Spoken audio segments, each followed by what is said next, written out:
let me introduce the presenters and we'll get the webinar started. So as always, we have our first presenter, which is Brad Entwistle, Image7's founder and managing director. And our second presenter is Andrew Scully-Sculthorpe, who is our business director. If you listen to our fortnightly podcast, you will know their voices very well. So guys, let's begin the webinar. Well, this is Andrew, aka Scully, the man with two names. And so Image7, we're a marketing communications firm with offices all over the world now. In fact, we've been working with schools for over a quarter of a century and servicing clients with our team of over 20 people. So I'm really keen to share with you a topic that's very, very close to a lot of our clients' hearts and some of the things we've learnt along the way in our journey. So Brad, over to you. So today's goal is to, at the end, have you being able to know the process to identify and communicate what makes your school unique, or in marketing jargon, we call it differentiation. So very quickly, let's take a look at what is this thing called differentiation. Well, it is actually really simple. It is just something that makes your school meaningfully different from other schools. Now, the key word there is not the different, it's actually meaningful, because a difference that has no meaning is pretty much irrelevant. So something that makes a meaningful difference to other schools. And just a side note, you don't have to be the only school with the characteristic that you choose as your differentiator. There could be a number of schools. You could do it best. You could be the only one that does it in your geographic location. But here we're talking about a brand, and it's important for us to understand what a brand is before we dive in here, because a brand, the best working definition is a brand is who you are, what you promise, and your ability and willingness to keep that promise. So if that's your brand, these differentiators will be applying to the brand. It's the things that set you apart. So as with all these things, before you start, you've got to know the rules. So Scully, let's dive into the rule book. Nothing's right without a set of rules and guidelines, hey? Rule number 1, this may look obvious, but boy oh boy, it's a fundamentally important. Your differentiator had better be true. In other words, you can't just make one up because it sounds good, and you've got to live it. This is a spin-free zone. If you promise a differentiator and fail to deliver on it, then to be honest, it's actually worse than ever. You're damaging what you stand for. You're damaging your credibility within the community. So really important point. Make sure what you're saying actually is true and resonates with your community. Rule number 2. Your differentiator, that is, must be important to your prospective parent, to your broader community. So even if you are different and you're really wacky, and that's fantastic, it doesn't really mean that you're anyone else who ought to care.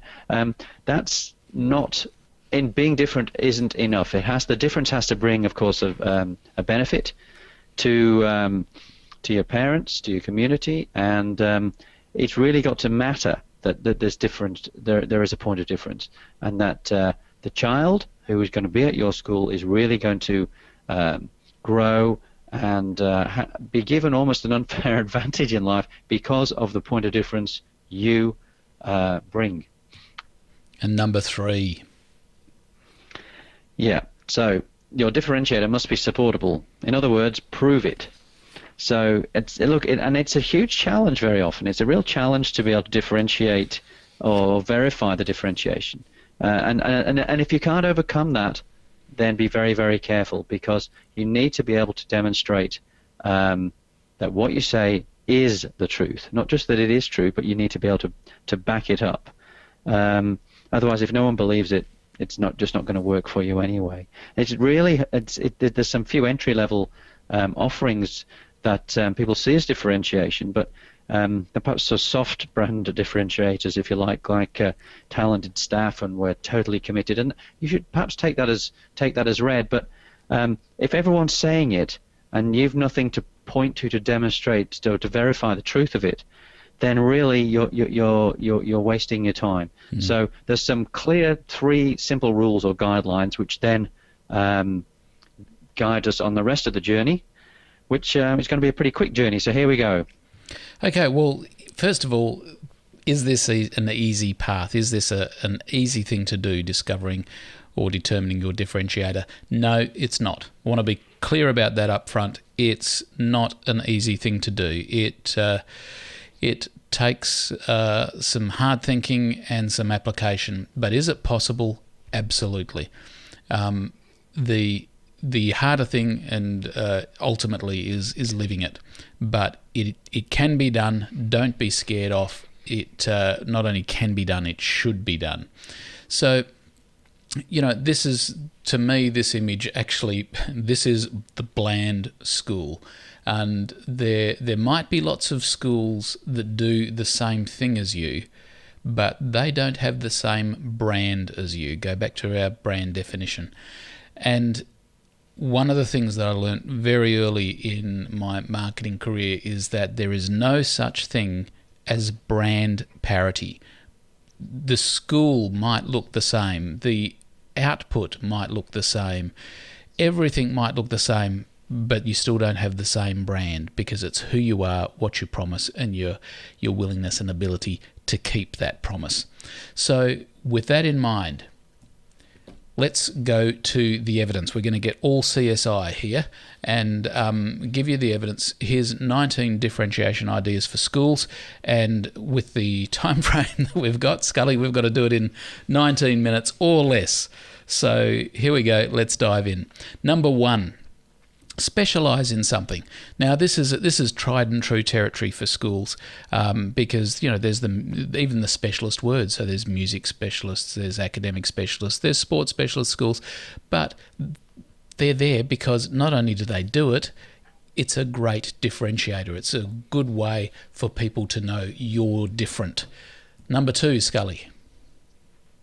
Yeah, offer a really unique technology or program. But now, by unique, it doesn't mean the process that starts with an assessment and disappears, becomes all internal facing.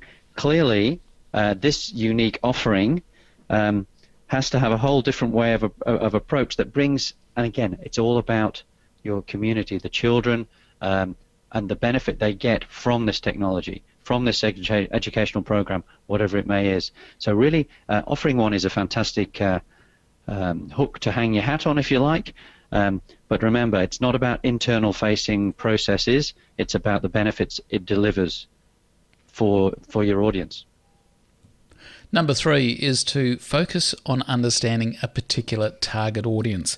So here the key differentiator for some schools is an in-depth understanding of their audience. Now, their audience in this sense for schools is often, not always, but often defined by geography.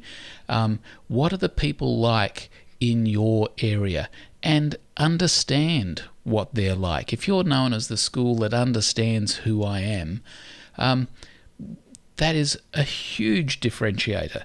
But very often, schools and heads and teachers and marketers don't actually come from the community in which they live, so they're a little bit disconnected.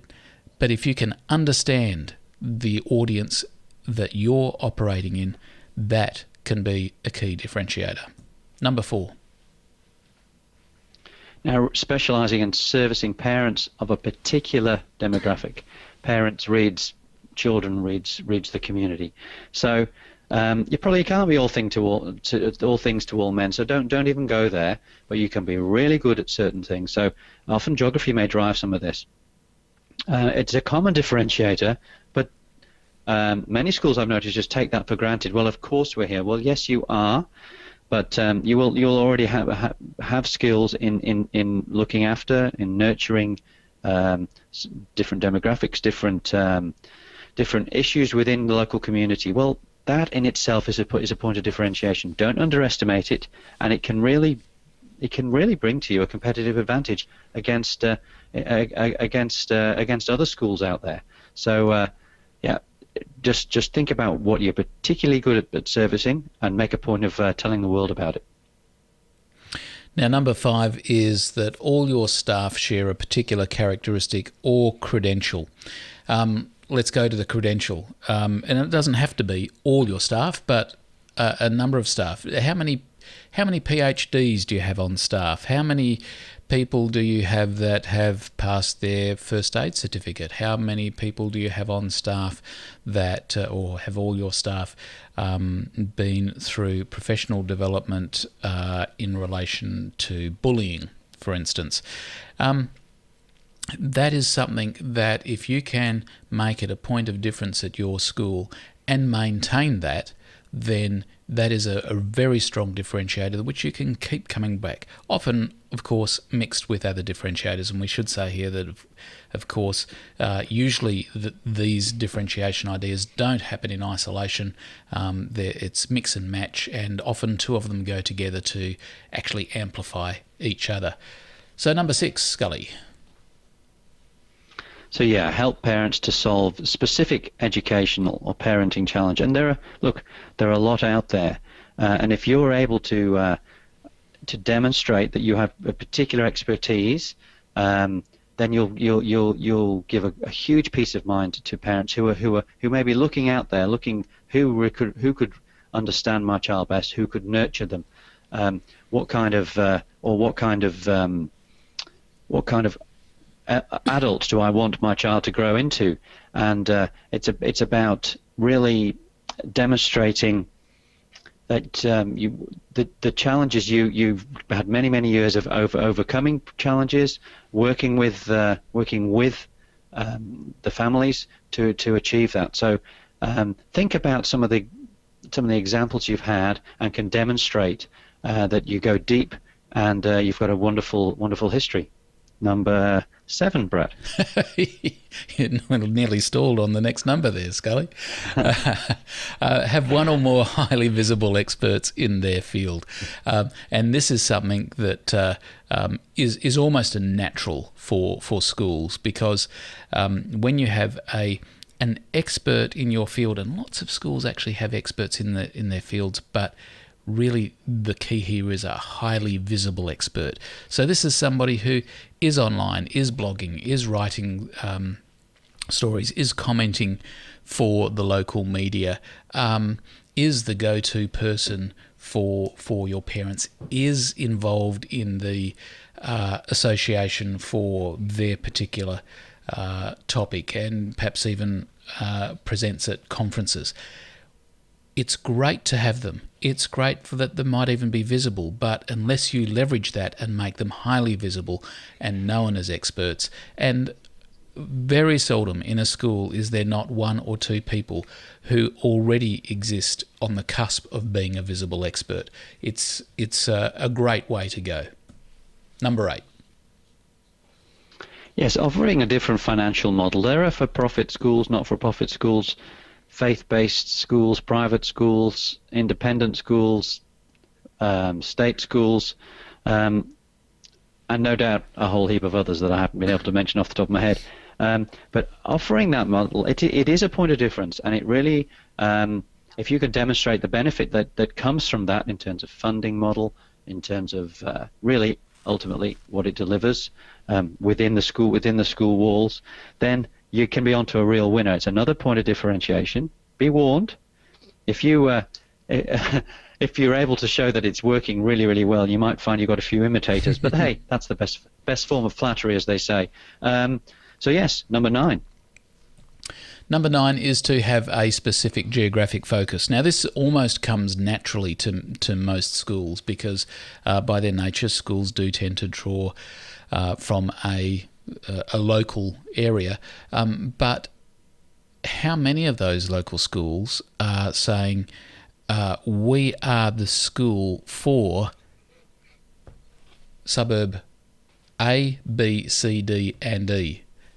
we know the students in this school. Or indeed, if your school has a boarding focus, you might have a boarding focus, but from boarding from a specific geographical or region within a state. Or indeed, some schools are global schools. We will attract students from all over the world. But building that geographic focus into who you are, who your brand is, and what your differentiation is actually really important, because it gives clues, it gives cues to your prospective parent about who you're intending to service. Number 10. Now, this is offering access to a unique set of information that may not be available elsewhere. This is, it can be a gem, because it gives that exclusivity that only by attending our school are you lucky enough to, or is your child lucky enough to benefit from whatever we're offering. Now, that this may be it may be data, it may be a process, it may be, but it's a wonderful way of benchmarking. Very often parents don't quite know what to benchmark anyone by, but if you're able to do internal research and demonstrate that whatever it is, this point of difference you have reaps results, that's an absolute winner. So data, statistics can really back up that point of difference. Number 11 is to offer a unique set of contacts or relationships not easily accessible anywhere else. Now, schools really are in the business of relationships. They have almost naturally already formed lots of relationships. It could be that they're relationships with a university. It could be that they're relationships with providers of professional services, speech therapists, and such like. But you're at a school, you're at the centre of the developmental world of these children. So essentially leveraging those contacts and those relationships that you have that are essentially not easily accessible to the parents. You can lift yourself up and differentiate yourself. And once you're doing that, of course, if it is your differentiation and that you can put people in touch for additional study or stimulation or learning for parents, any number of topics, of course, you will then become the go-to person for the experts who are looking for a way to talk to the audience as well. So that one can be a little bit of a virtuous circle, and building one on another as it moves along through time. So number 12, Scully. Yeah, creating, maintaining, and all importantly, really demonstrating a distinctive level of service really means most people, businesses, schools claim to offer a better level of service. We care more, we're more committed, and that's great. I can think of pastoral care as being an example of something that is more and more just offered as expected. Yet so many people say that's our real point of difference. So it's difficult to always demonstrate how much more you care for your students, how much more you care, and how much more committed you are. But boy, oh boy, if you can demonstrate that, then it's a very compelling point of difference. If you can really verify it through data, through results that you have, then that's very, very, very powerful. So really think long and hard about service, meaning how much we care. But if you can demonstrate in your own way what a difference you're making, then that's a very, very, very good differentiation indeed. Number 13. Well, Scully, just before moving on to 13, I thought on that one. Imagine the impact on parents if the promise was that once a term your child's tutorial teacher or homeroom teacher, primary pastoral care teacher, was to ring the parents. And that was the commitment, and it actually happened. How hard is that? It's a commitment, but it's not that hard That's a distinctive level of service, because that doesn't happen too often. Number 13, distinguish yourself by the clients, in our case, parents, that you have. So it could be that your parent base all come from a particular type or demographic, and you speak to that. You act as though you know them. So this is one that goes very much in line with some of the other differentiation ideas and amplifies it. And of course, there is always opinion leaders that in parent bodies, the people who are, if you like, famous. Now, they don't have to be famous. The Prime Minister's son or daughter or something like that, but they're famous in the local area. That could be a differentiation. Number 14. Size. It's all about size. Focus on the size of your school or part of your school. Now, that in itself generally denotes that you must be doing something right, just logistically, to be able to run a school like that and do it successfully. So there may be negative overtones to being big or to be small, but by and large, if well communicated, there are a whole heap of positives to come from stating the size of the school and the size of the community that you're servicing. So yeah, big isn't always better, small isn't always better, but either way, if you communicate well, then you can really make a very valid point of difference, which gives people the feeling that their child, the student at your school, is being well looked after. Though small or large, can be turned to your advantage. Number 15 is an emphasis, or to emphasise your relationship with an association, philosophy, methodology, or indeed the founders. So really here you're reaching back into your history and why a decision was made that you'd be this type of school with this type of educational philosophy, or you are part of a broader association of schools around the country or around the globe, or that your founders found the school for a particular reason that basically nobody else can claim that particular reason, and the fact that you hold true and dear to that right now. So this is essentially a differentiation that exists. You may not have articulated it before. Many schools have, not necessarily forgotten, but it's just not important anymore why the founders actually found the school in the first place. It's really worthwhile going back, having a read of history, because they can bring a clarity to the differentiation and the stuff that you see in your brand every day that you might not have recognised why it's there. Number 16.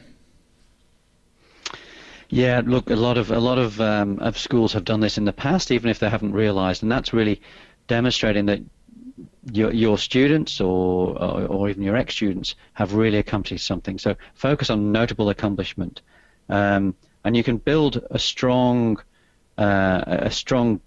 communication base to really demonstrate that you, within, whether it's research, whether it's sport, debating, there's so many different things that achievements that may have been accomplished from within your school, and certainly it's very popular with alumni, demonstrating that this ex-student went on to be who knows what, a researcher, a prime minister even. So focusing on that accomplishment, which in itself demonstrates that that you're creating ideas. It's a wonderful environment to grow up, because you're really achieving great stuff there. So very strong, very powerful one.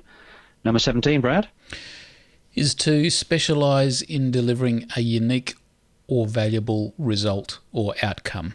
Now, minds of school educators around the globe now go immediately to what are the graduating marks. Of course, in Australia, it's the ATAR. Now, yes, that is true, but just consider for a moment it's not unique, but a school that consistently delivers high marks is valuable. But I've included there the result or outcome because they can be different modes of differentiation. So a valuable result might be a high mark. A valuable outcome could be a well-balanced, happy and whole child that has been educated. Now, different schools will have different emphases there, of course, not right or wrong, but what is the valuable result or outcome? Identify what your parents want, and can you deliver that in a consistent way? That's a good way to be a differentiator, other than just delivering an education. Number 18. Look different to all your competitors. Let's be honest, the vast majority of schools tend to look and act pretty much the same, pretty much like their competitors. But why? Well, does that always have to be so? Is that the expectation of your community, or actually is there a market in being different? It doesn't have to be quirky or whatever. Just doing things a little bit differently. Because if you can do that, you're going to stand out. Think about the positives and negatives that may flow from that and what you want to be known for. But yeah, that your whole visual identity, being a little different from others, can really make you stand out from the crowd. And 19, last but not least, is to act differently to all your competitors. So, in fact, I forgot who said it now, but people don't care what you know until they know that you care. And if you're acting differently to competitors, if your attitude at your school, how the school carries itself, in fact, how you as the marketing officers, the heads, actually carry yourself, and that washes down through the school, and that becomes part of your brand. So to act differently, but there is some things you will be able to find once you know what space that you want to, if you like, put your tilt towards. Things that you can do which just are doing things that your competitors do not, and that you will be known for. Before I mentioned the telephone call, that is actually an example of acting differently to all the competitors. Could it be that as the students go, you don't just have one or two teachers on duty, you overwhelm the car park with teachers whose job it is to make sure that every child is safely in the car and shake hands and say hello to the parents. That would be acting differently. Just so many opportunities to act differently and be noticed there. So that's our 19 ideas for you. Of course, how you implement those entirely relies on your own local circumstances, but there is a little bit more. And the 5-step plan for the approach to finding and owning your differentiators. So we're running out of time, so Scully, we're going to rocket through these. But number 1 is you've got to choose an approach. And there's 2 approaches here. Decide on your differentiator or discover your differentiator. So deciding could be deciding that we're going to go for something, we're going to create something new that is going to be our differentiator into the future. Whereas discovering your differentiator is a way of looking at the school that you have now and going, is there some things that I can nurture or amplify, and they can become our differentiator. Step 2. Yeah, assessing the possible differentiators that you do have through research. So whether you're considering new differentiated directions, sort of stepping forward to do new things, or trying to understand really what your existing differentiators are, you really ought to do research, conduct some research on your school, and importantly the marketplace and the perception of your school, to be able to get before you progress too far on this, because understanding who the competitors are, whether they offer the same differentiators, if that makes sense, which is clearly they're not much any difference if that's what your competitors are offering, is really important. So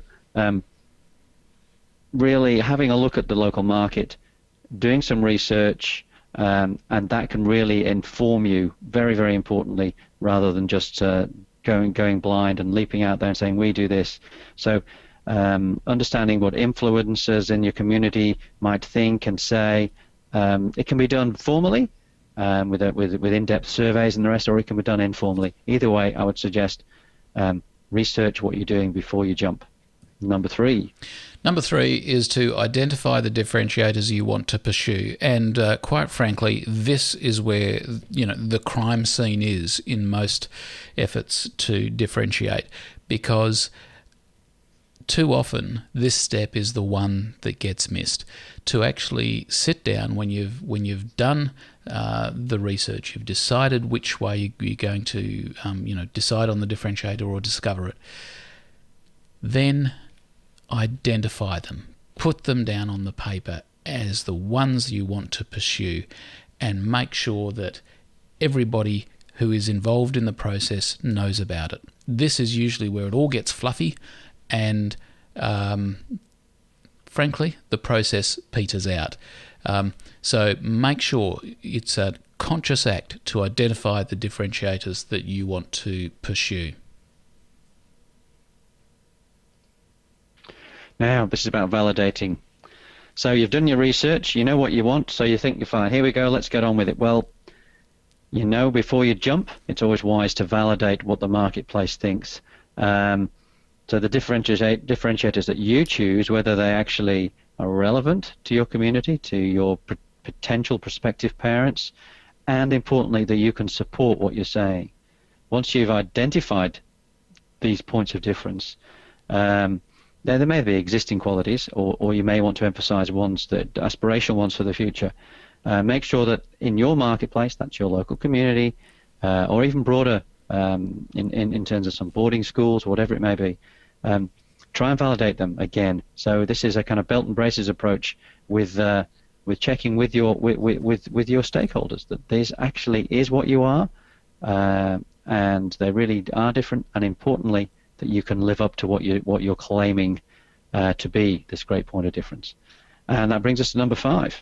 Which is to live your differentiators. And it seems so simple when you put it down in words like that on a slide. But this is really where the rubber hits the road. This is much more than just an idea or a concept. It's moulding your brand. So it's who you are. You've got to live it every day without exception. You've got to wake up in the morning and your school needs to be able to live its differentiator. And frankly, small things, small differentiators that are lived every day are much more powerful than a big differentiator that you get to live maybe once a term. Consistency is the key. So there are 19 ideas and 5 steps for how to make sure that you can implement. Just before we go, I've got a few resources to talk to you about. And first, since our last webinar, launched a couple of weeks ago, has been the School Marketing Institute, something that we've been working on for 18 months. And it's the definitive toolkit for modern school marketing, and all of that gets supported by your own Image 7 mentor. So it's just huge. There's much more than we can tell you about in the space of here, but it really is decades of our learning, testing and development in school marketing, and then it's all distilled down and integrated into the School Marketing Institute 4 pillars of modern school marketing, which is mentoring from an Image 7 consultant, an integration of the best of breed sets of tools, and a fantastic set of tools there, access to industrial strength support services, so you're really working with support services that are quite literally the biggest companies in Australia are using, and a field-tested marketing system that works. So all of those things together into the School Marketing Institute, and there's the website there which supports it, particularly for members. And on the right there is just an example of some of the additional professional development and learning materials that are available for members. So you can find out more about School Marketing Institute, which is powered by Image 7. You can find out more and get a walkthrough of the SMI ecosystem. So just go to image7.com.au/SMI. So that's image7.com.au/SMI. And that takes us to questions. Fiona.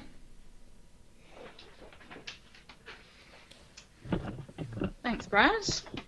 So we're quickly running out of time here, but I've just got 2 quick questions that we'll go through, and then if there's any more, we can answer them offline.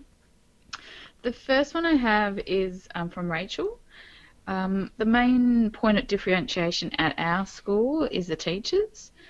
Is that enough, or do we need more, and how do we do it? Andrew here, Scully here. So, well, how good is that? If you've got good people, then that's wonderful. It is sometimes hard to verify. Just have to take your word for it. But it's important not to just be selling the personalities. That alone is not enough. It needs to be you need to be able to demonstrate that this brings huge value to the learning process, to the outcomes, to the results that flow from that, and how well students are nurtured on a personal basis rather than on an individual basis, perhaps is a better word. So the people are great, a great thing to sell, if you like, but don't just rely on we've got great people as a rallying call. It needs to be as a result of that they deliver X, Y, and Z. Now they may have specific qualifications, or have achieved some amazing outcomes. So focus on the outcome and the benefit to the student and the community rather than the fact that Bob is a great guy. Okay?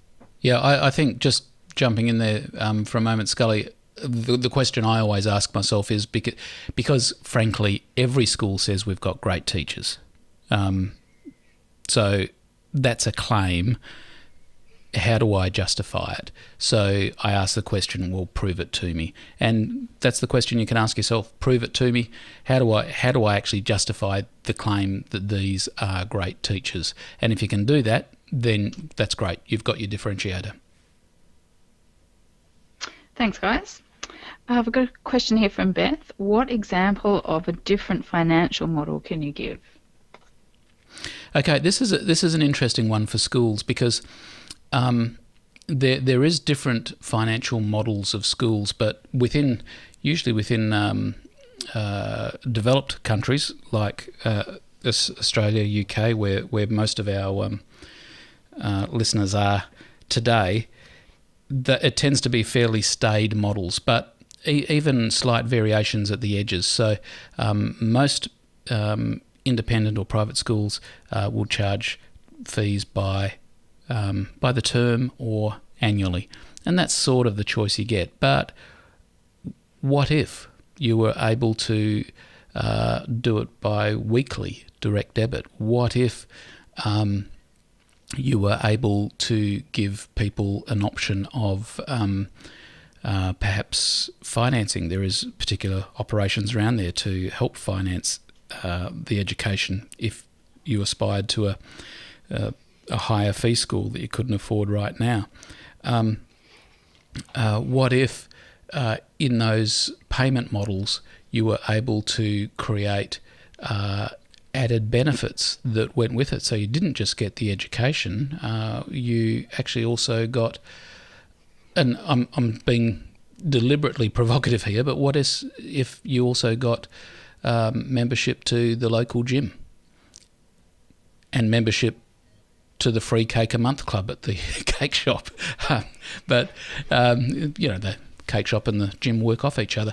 But the point being is, how creative can we be within keeping it all within criteria that is meaningful to the parent? That's right, and that's the key. Keep it related to the outcome. There are for-profit schools out there as well as not-for-profit schools, and again, that in itself isn't enough, I would suggest, to hang your hat on. But if you can demonstrate that as a result of how you structured your finances, you have a flow through to investment within the education and the outcome of the education for the students, that is a good point of difference. Okay, thank you. Thanks, guys. Well, that's all we've got time for. If you do think of any other questions at all, please do email us at smc@image7.com.au and we'd love to answer them for you. In the meantime, if you wanted to look at the resources we do have, you can, as on the screen, you can go to image7.com.au/SMC webinar resources. That's it for us, so bye for now. Goodbye. Bye-bye.